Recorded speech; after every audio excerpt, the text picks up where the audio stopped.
sinergia és al teu costat, torre dia profund. Jo conec la mirada que fas quan estàs tan amunt, tant de temps esperant assecat i allargat desert. Finalment podem dir que això està canviant, que ja és passat, i tot perquè avui sí. Com deia, els companys que us parlaran a continuació, els companys i la companya que us parlaran a continuació, representen molt bé no només l'esperit de la gent que portarà l'independentisme coherent i conseqüent al Parlament de Catalunya a partir del proper dia 28 de novembre, sinó que representen molt bé també el tipus de gent, la nova classe política, tot i que aquesta paraula no m'agrada, que nosaltres volem que agafi cada vegada més protagonisme a Catalunya. Per això, la gent que estan al capdavant de Solidaritat Catalana per la Independència són un altre tipus de gent. A mi m'agrada començar els actes agraint profundament la feina feta al Tribunal Constitucional. Jo estic humanament agraït a la sentència del Tribunal Constitucional perquè sempre és d'agrair que es diguin la veritat a la cara, que els catalans som una comunitat autònoma de règim comú. Què vol dir això? Que paguem els impostos a l'Agència Tributària del Ministeri d'Economia i Hacienda. Els nostres impostos són de l'Estat i que l'Estat no té cap obligació ni d'invertir un determinat percentatge a Catalunya ni de donar-nos una determinada quantitat per finançar la Generalitat ni res, que és una decisió sobirana que prendrà el govern espanyol i que es veurà reflectida en els pressupostos generals de l'Estat. Ara ja que venen eleccions hi ha alguns que han obert la maleta de les ofertes electorals i proposen coses sense explicar el camí per arribar amb elles.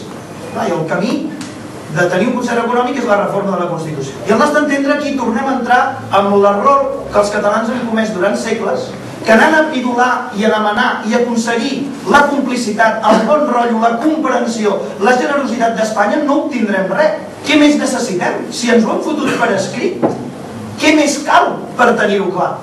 Això és impossible, políticament és una quimera. Per tant, la sentència del Tribunal Constitucional posa punt i final al model de l'Espanya a les autonomies. No hi ha més desenvolupament d'autogovern.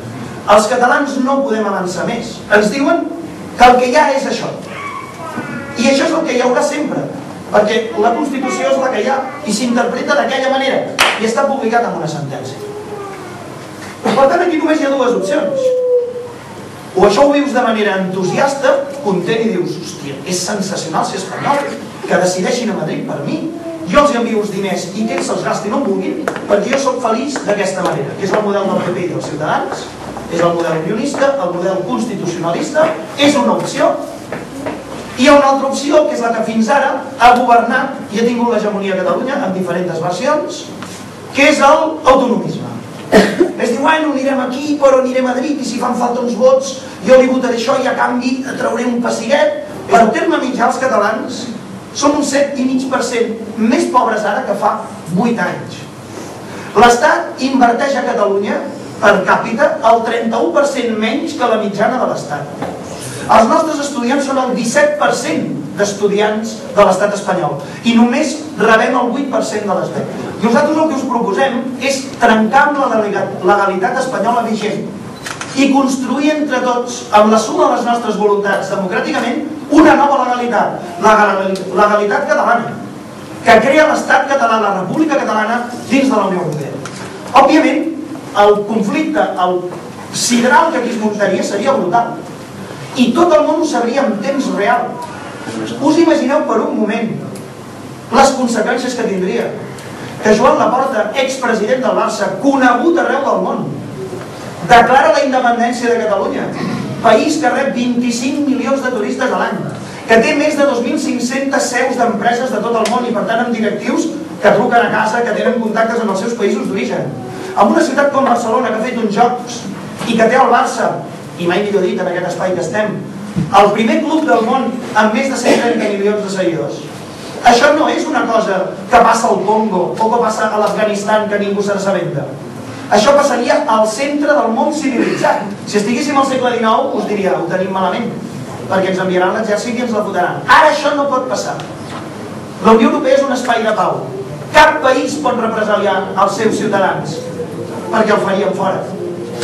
Per tant, l'única manera d'acabar això quina és? Amb la intervenció internacional, i el món internacional diu, escolti, vostès aquí tenen un problema, això s'ha de resoldre, l'única manera és per la democràcia.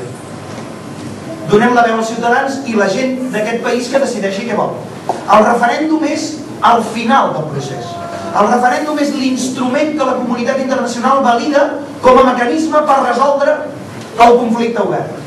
És de suposar que si hem tingut 68 diputats per iniciar el procés, al cap d'uns mesos, quan hi hagués el referèndum, aquesta majoria es tornaria a reflectir. Es guanya el referèndum i tenim l'estat català. Us proposem això. I us preguntareu, molt bé, però i si el dia 28 de novembre Solidaritat Catalana no té majoria absoluta? Ara que estem aquí en petit comitè, home, podria passar així. Podria passar. Això no ho veig tan clar, jo.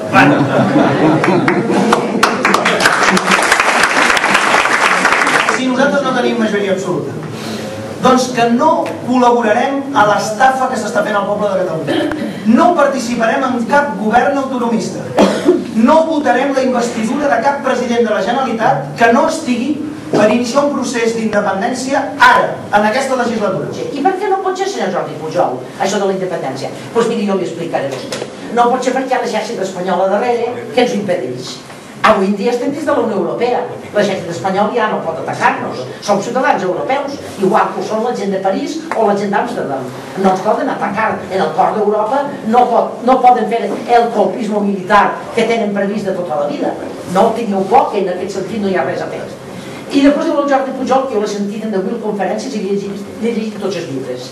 I diu, home, no pot ser perquè les independències només les han aconseguides tots aquells que procedeixen d'un imperi desmembrat. Clar, ell es refereix a la Unió Soviètica. I les altres independències què?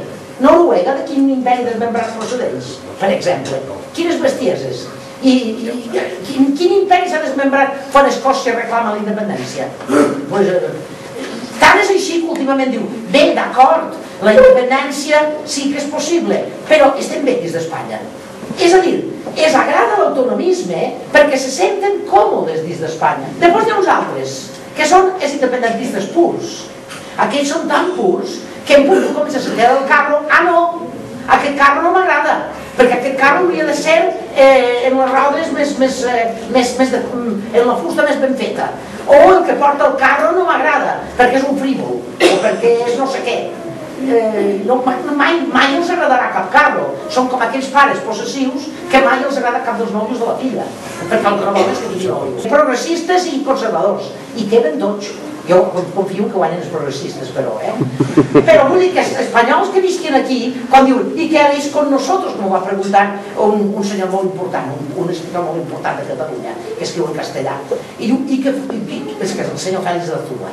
Diu, i què fareu amb nosaltres? Diu, què he fet jo tota la vida, Fèlix? Jo he viscut en un país dominat per un altre, i aquí estic, i lluitant per les idees que jo crec. Doncs tu estaràs igual, continuaràs lluitant per les idees en què tu creus, tindràs llibertat de fer-ho i ningú et perseguirà. I és que rondinen, i és que diuen, i és que l'aigua, i no sé què, estaran encantats de la vida i rondinaran però no faran res de res.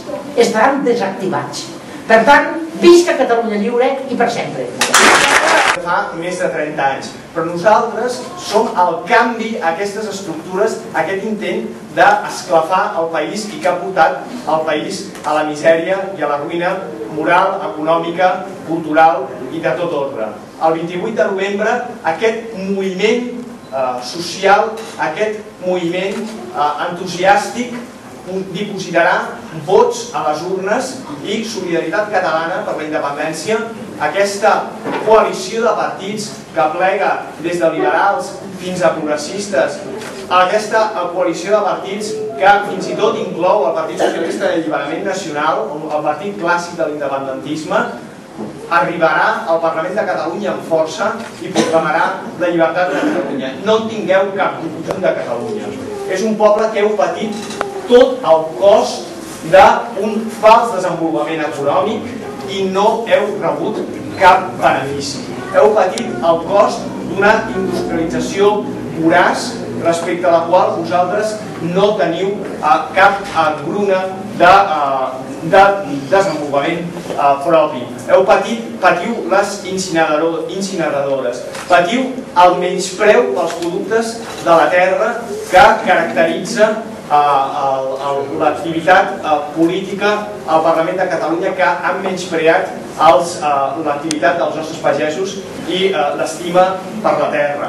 I per contra patiu les miserables infraestructures que tenim, però no disposeu d'infraestructures de proximitat i d'expansió, com podria ser el cas del tramcamp, del qual amb tota perfídia heu estat exclosos.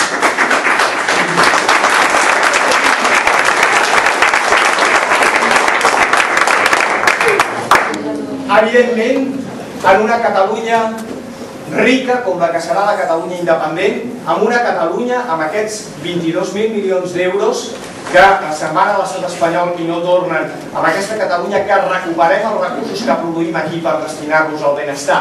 D'aquí tindreu el tramcamp, tindreu els pagesos d'aquí rebran el preu pels productes de la terra que es mereixen, que els podrà permetre viure en dignitat, i els pensionistes d'aquí tindran 2.500 euros més per persona i a l'any, que això és el que la Unitat Catalana per la Independència és independència, però també és regeneració de la classe política, perquè només obtindrem la regeneració de la classe política a través de la independència. Aquesta és la certesa tan autoevident que algun dia, i serà d'aquí 3 setmanes, la ciutadania de Catalunya l'expressarà de la manera com s'han expressat tots els moviments independentistes democràtics en el món, a través de les urnes. Només us demanem que dipositeu un vot en una urna.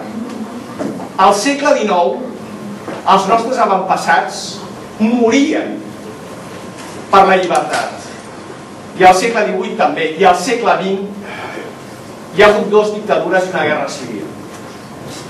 Honorem la memòria dels nostres avantpassats, perquè a nosaltres només se'ns demana la democràcia.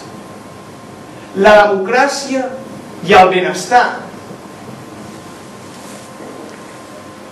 No deixem que el país se'ns mori. No deixem que el país agonitzi a les nostres mans, quan podem canviar. I només ho canviarem a través d'aquest anhel de dones i homes que estan fora d'aquest circ que ha mantingut Catalunya durant 30 anys en una gàbia. Les dones i els homes que saben que només hi ha una possibilitat, i aquesta possibilitat és el coratge per portar el país a la llibertat. Moltes gràcies.